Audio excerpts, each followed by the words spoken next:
NENOMATICA, where mathematics meets YouTube excellence. In this lesson, we will solve and prove a classic identity for the floor function called floor of x plus floor of negative x. We'll build intuition, prove it in two simple cases, and then verify it visually on a graph.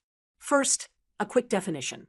The floor of a number x, written as floor of x, is the greatest integer less than or equal to x. For example, floor of 2.4 equals 2, and floor of negative 2.4 equals negative 3. Here is the theorem we want to prove. For any real number x, floor of x plus floor of negative x equals 0 if x is an integer. Otherwise, it equals negative 1. We prove this by considering two cases. Case 1, x is an integer. Case 2, x is not an integer. Each case is straightforward. Case 1, if x is an integer, then floor of x equals x, and floor of negative x equals negative x. Adding them gives 0.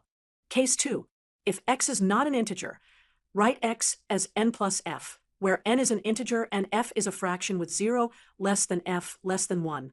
Then floor of x equals n. For negative x equals negative n minus f, which lies strictly between negative n minus 1 and negative n. So floor of negative x equals negative n minus 1. Adding the two results gives n plus negative n minus 1, which equals negative 1. Putting both cases together, the rule is complete and matches our theorem.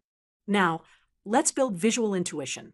We will draw a coordinate grid and then sketch the function floor of x plus floor of negative x. It stays at negative 1 for all non-integers, but jumps up to 0 exactly at each integer x. Thank you for watching. Don't forget to like, subscribe, and hit the bell icon for more math lessons. NENOMATICA, where mathematics meets YouTube excellence.